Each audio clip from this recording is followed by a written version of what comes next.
안녕하세요. 반값보험료 만들기입니다. 오늘은 MG손해보험 정말 파산하나 우리가 할 일은 이란 제목으로 영상 준비해 봤습니다. 자, 분위기가 심상치 않죠. 지금 보험회사가 파산할 수도 있는 그런 심각한 상황인 것 같습니다. MG상품 가입하신 분이 100만 명이 넘는 것 같아요. 자, 파산해서 계약이 이전이 안 되면 다 같이 큰 손해를 볼 수 있는 심각한 상황에 놓여 있는 것 같습니다. 지금 어떻게 돌아가고 있는지 현재 상황 잠깐 살펴보고 그 가능성 있는 세 가지 시나리오 한번 살펴본 다음에, 그리고 우리가 늘 지켜야 할 관점, 그리고 지금 우리가 미약하나마 할 수 있는 게 뭐가 있을까, 그런 내용 한번 살펴보려고 합니다. 아무쪼록 정말 잘 해결돼서 이 계약이 잘 이전되거나 또 더 좋은 회사로 매각이 되거나 그 두 가지 케이스가 꼭 됐으면 하는 바람에 이런 영상 한번 준비해 봅니다. 한번 보시고 같이 한번 힘내봤으면 좋겠어요. 시작해 보도록 하겠습니다.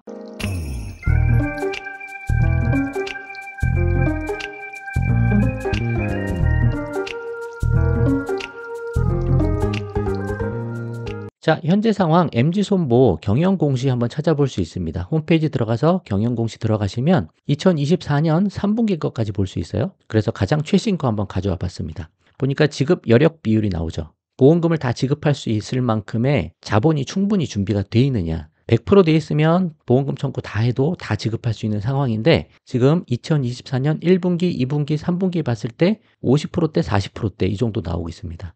턱없이 부족한 상황인 것 같아요. 왜 그런가 손익계산서를 한번 살펴봤더니 2023년 3분기하고 2024년 3분기, 이게 가장 최신 데이터죠. 보험 손익은 늘어났어요. 재작년에 65억에서 작년에 368억으로 보험으로 장사는 잘했다. 그게 문제가 아니고 지금 뭐냐? 투자 손익이 이렇게 크게 손실이 났다는 겁니다. 특히 재작년 2023년에 보니까 616억 원 손해를 봤죠. 작년 3분기에도 67억 원 손해를 봤습니다.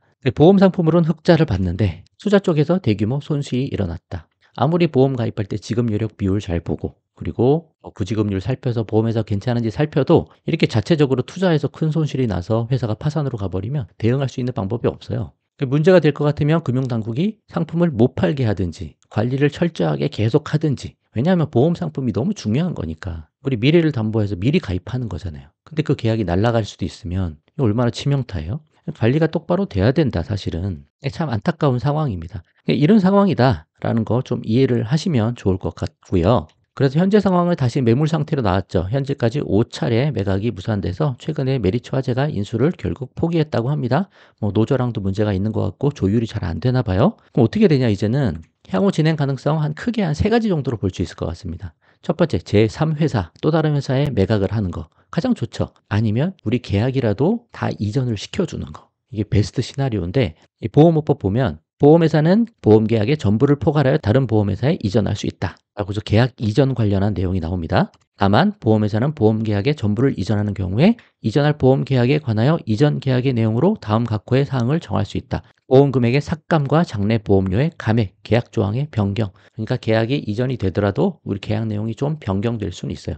예를 들어 너무 조건이 안 좋은 거 어떤 회사가 인수하려고 할 때 그 조건 그대로는 인수 못하겠다 할 수도 있으니까 보험 금액을 좀 줄이든지 조건을 바꾸든지 그런 게 일어날 수는 있다. 그 정도는 좀 생각을 해야 될 것 같아요. 자, 그래서 메리츠가 아닌 또 다른 회사로 계약이 이전되면 가장 좋은 시나리오, 또 다른 회사가 딱 인수를 해주면 너무너무 좋죠. 그리고 계약 그대로 이전되면 가장 좋으나 계약 내용이 바뀔 수도 있다. 이거 염두는 해둬야 될 것 같고, 여러 회사로 계약이 쪼개져서 이전이 될 수도 있습니다. 이렇게라도 되면 다행이다라고 생각하는 거죠. 첫 번째 가장 좋은 시나리오, 이 정도 보시면 될 것 같고요. 두 번째, 파산이나 청산, 계약이 상실될 수 있습니다. 가장 최악의 시나리오죠. 해지환급금 기준으로 예금자 보호 금액 한도에서 5천만 원 지급하고 청산하는 케이스입니다.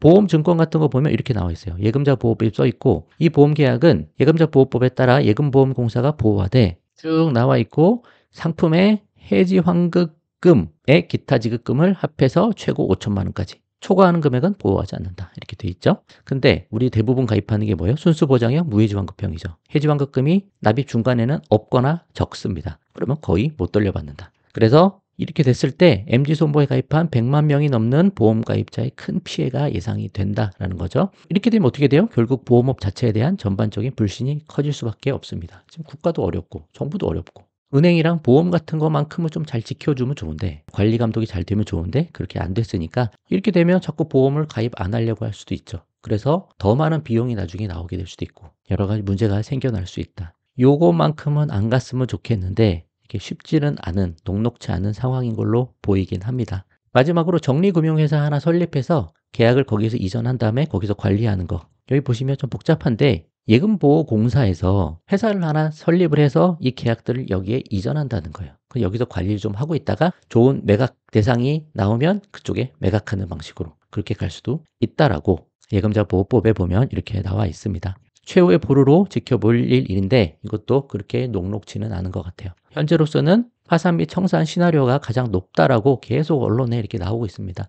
모르겠습니다. 이제 언론 플레이인지 아니면 뭔가 또 뒤쪽에서 얘기가 되고 있는지 잘은 모르겠지만 어떻게든 일본 쪽으로 갔으면 좋겠다라는 바람이 저도 있어요. 자, 그러면 이 상황에서 우리가 할 수 있는 게 뭐가 있을까요? 딱히 묘수가 없어 보입니다. 그냥 좋은 결과 나오길 기다려야 하는 안타까운 상황으로 보입니다. 저도 제 가족도 MG 상품이 있어요. 이런 분들이 얼마나 많겠어요. 100만 명이 넘는다고 하는데 그래서 좋은 결과 나오길 다 같이 좀 바라보고 쓰면 좋겠습니다. 자, 그러면 기존의 오래된 보험 어떡하죠? 일단은 당장은 유지하셔야죠. 어떻게 될지 상황을 모르니까. 지금 뭐 해지하고 할 건 아니죠. 근데 근래에 새로 가입하신 게 있으면 최근에 MG 상품으로 가입했다. 그러면 여전히 보험에 잘 가입할 수 있는, 비슷하게 가입할 수 있는 조건이니까 타사로 다시 새로 가입하고 이거 해지하는 것도 방법이 될 수도 있습니다. 상황에 따라 선택을 하시는 거죠. 그렇게 하셔야 되고, 만약의 경우 청산이 됐을 때 그럼 우리가 어떻게 해요? 보험을 새로 가입해야 될 수도 있잖아요. 그거라도 지금 우리는 대비해야 될 수 있다 라고 말씀을 드리는 거예요. 그래서 최대한 병원 가는 거 좀 지양해야 될 수도 있습니다. 정말 아파서 어쩔 수 없으면 그건 해야 되지만 조금 미룰 수 있는 상황이면 보험 가입할 때 우리가 최소 3개월은 고지사항을 보잖아요.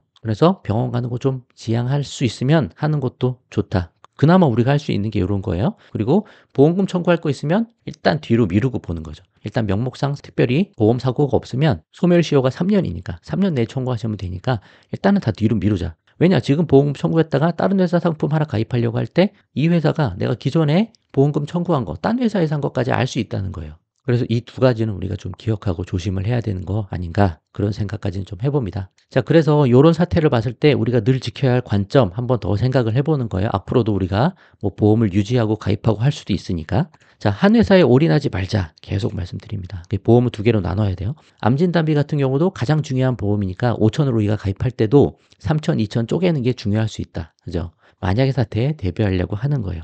그리고 실손보험하고 3대 질병진단비 보험도 서로 다른 회사로 가입하는 게 좋을 것 같다. 그 생각도 해봅니다. 2+1 중에 가장 중요한 2, 실비하고 3대 질병 진단비 같은 회사로 하지 말자. 어떤 리스크가 나올지 앞으로 모른다. 경제 더 어려워지고 더 리스크가 생길 수 있다. 보험금 청구 쉽게 하려고 같은 회사로 하세요 라고 하지만 실손은 청구를 자주 해도 3대 질병 진단비 청구할 일은 인생에 별로 없습니다. 굳이 그거에 너무 매여서 꼭 같은 회사를 할 필요가 없어요.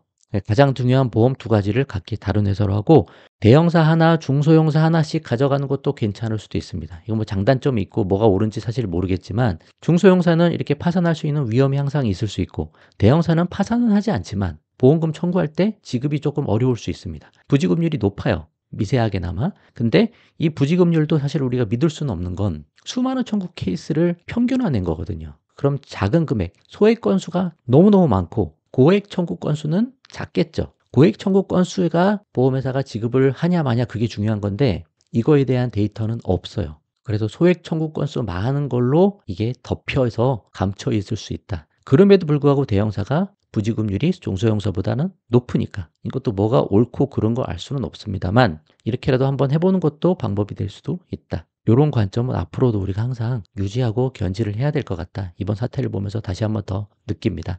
자, 오늘 준비한 내용은 이 정도고요. 아무쪼록 이 문제가 잘 해결돼서 다시 우리가 또 보험 가입하려고 하고 병력 때문에 더 안 좋은 조건으로 가고 그러지 않고 금융당국도 힘을 써주시고 또 관심 있는 회사가 나타나서 잘 매각되거나 계약이 잘 이전됐으면 진심으로 좋겠다라는 바람을 가져보면서 오늘 영상 마무리를 해보도록 하겠습니다. 힘내시고요. 같이 좋은 결과 있기를 기대해보면 좋겠어요. 오늘 영상 여기까지 하도록 하겠습니다.